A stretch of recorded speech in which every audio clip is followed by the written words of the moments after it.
concernant les maladies d'Alzheimer et de Parkinson pour les personnes âgées dans la campagne. Ah, ça c'est un sérieux problème. Ça va se passer comment quand il n'y a plus de doc? On n'a plus qu'à bien mourir. Ouais. Alors ce qu'il faut savoir, c'est qu'aujourd'hui, ce qu'on appelle les maladies dégénératives, je travaille avec différentes personnes, des professeurs, et pour savoir un petit peu comment ça se passe. Alors dans l'état actuel des choses, on connaît le développement de la maladie, on sait l'évolution de la maladie. On n'a aucun traitement pour pouvoir endiguer cette maladie-là. La seule solution, premièrement, c'est la prévention. Attention à la malbouffe, ça fait partie de mon prochain ouvrage. Je suis en train de travailler dessus, sur pour quelles raisons le milieu agricole, on est arrivé à la surproduction.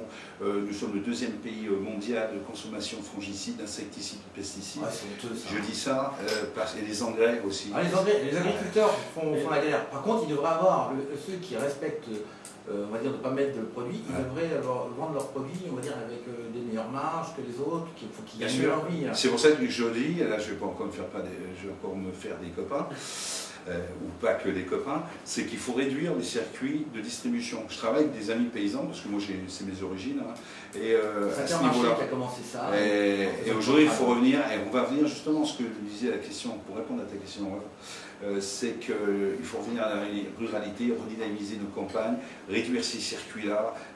Pour quelle raison? Parce que, revenir à la qualité, parce qu'il a été prouvé que sur nos gènes, ça influe, je veux dire, la malbouffe. D'ailleurs, la preuve aujourd'hui, il y a une étude très sérieuse qui est sortie sur le comptage des spermatozoïdes sur notre, je veux dire, ah oui, là, regarde, c'est l'étude ATS, là. J'ai dit, c'est pas moi qui les ont contrôlés. Ouais, mais d'utiliser trop, attention, là, justement, la fertilité, elle diminue. La concentration. Je peux mettre un stérilet. Et donc, nous, génération, je veux dire, ma génération, on a perdu 50% de fertilité par rapport je veux dire, à nos aïeux. Et les jeunes d'aujourd'hui ont perdu 50% par an. Et c'est prouvé que la malbouffe intervient. Et alors, je reviens sur ces maladies-là, tu as raison. C'est qu'il faut savoir, c'est qu'une étude a été réalisée très très sérieuse. C'est qu'en 2050, il estimait à plus de 60% les personnes de 60 ans qui vont contracter une de ces maladies-là. On fait quoi? Donc on aura pu, en sachant que la dérive qui est en train de se produire au niveau du système de la santé et des retraites, c'est-à-dire qu'aujourd'hui tu as 3 actifs pour un retraité, on va arriver à une époque où on sera plus qu'à 2 et il y a combien? À 1. Donc, et en plus avec la période de chômage qui se passe, donc il ne reste plus qu'à bien mourir. Donc pour répondre à ta question, donc ça c'est un problème. Donc comment allons-nous prendre en charge ces pathologies? C'est pour cette raison que je dis qu'il faut développer les pôles de la santé, pôles pluridisciplinaires, les maisons d'anaisance, la maison des seniors, je suis en train de travailler sur Chartres pour construire ça, la maison des assistants maternels, on est en train de travailler sur la Bretagne, dans le centre, j'ai un programme qui est en train de se mettre en place dans le Périgord avec la mutualité sociale agricole, on est en pleine réflexion aussi. Tout de suite, Sylvain, c'est pas tout de faire des maisons médicales ou de faire des trucs pour les médecins. Personnes âgées. Non, il faut pouvoir le payer. Quand tu vois que c'est 4 fois ta retraite pour certains, voilà, bien sûr. 2500 €, une petite chambre de 3 mètres sur 3, avec un lit hospitalier, l'infirmière qui vient te voir pour donner des médicaments, et puis tu vas à la cantine pour aller manger. Il faut arrêter là. Alors c'est pour cette raison qu'en amont, il faut déjà prévoir, c'est-à-dire mettre de côté, économiser, placer, donc mettre des assurances en place. Première chose. Deuxième chose, mutualiser, justement, c'est que pour baisser les coûts, mutualiser justement, je veux dire, ces locaux, si je peux dire. Troisième chose, et tu as raison, prenons par exemple en campagne, tu arrives à des coûts de 2000, 2500 euros par mois, tu vas dans d'autres régions, c'est 3, 4, 5 fois plus. Donc il y a un sérieux problème, il y a un réel problème. Et on manque de 55 000. C'est des gens qui ont vendu leur maison, qui ont vendu leur patrimoine pour leurs enfants. C'est une autre chose. Donc tu peux faire le prix que tu veux. Je rentre, j'étais dans le Maghreb, hein, je travaille à la Tunisie, on est en train de monter une école privée, je m'associe avec une école privée là-bas. En Algérie aussi, on est en train de monter une école, je m'associe avec une école privée, je travaille avec le ministère de la Santé, différents organismes. Ce qu'il faut se rappeler, l'être humain, comme je dis, est troublieux. Dans le temps, moi j'étais gamin, comment ça s'est passé? Il y avait ma grand-mère qui était là, elle me gardait, elle préparait à manger, elle aidait à la vie de tous les jours. Aujourd'hui, c'est plus le cas. Aujourd'hui, pratiquement d'avoir un vieux à sa table, c'est une honte. Moi, je ne suis pas d'accord. Aujourd'hui, tu vas dans le pays du Maghreb, tu n'as pas de maison de retraite, ou très peu. Pourquoi? Parce que la personne fait partie de la famille, elle est prise en charge par la famille. Donc il faut revenir à les choses comme ça. Les enfants doivent s'en occuper, les enfants doivent ramener à manger, les enfants... Voilà. Alors, justement, donnons de l'argent, par exemple, à des jeunes, je veux dire, un jeune couple, l'épouse, je veux dire, elle a 2 ou 3 enfants, elle élève ses enfants, avec une personne âgée auprès d'elle, le conseil général de la région, les systèmes de la santé, on aide à accueillir soit une personne âgée, ou à prendre un membre de sa famille en charge. Parce qu'on parle, je veux dire, aujourd'hui, on devient égoïste. Et aujourd'hui, malheureusement, qu'est-ce qui se passe? On s'en fout. Et c'est pour ça que tout part en vrac.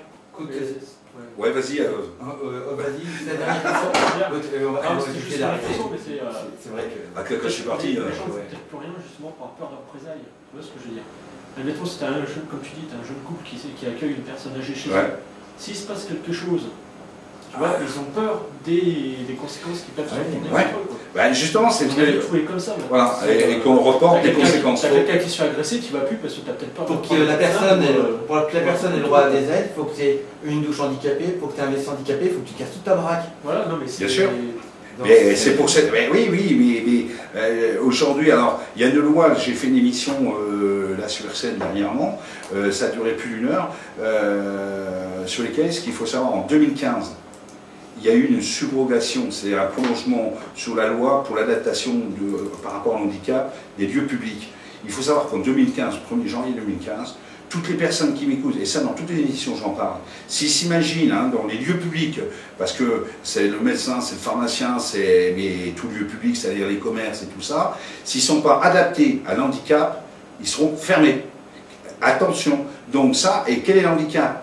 C'est-à-dire, moi par exemple, j'ai eu un accident, j'ai un handicap, ça ne se voit pas, mais j'ai un handicap. Et si tu as un malvoyant, une personne malvoyante, elle n'est pas aveugle, eh ben, elle doit avoir des panneaux qui soient adaptés à son handicap. Donc voilà, donc ça c'est une émission éventuellement qui serait intéressante de faire là-dessus.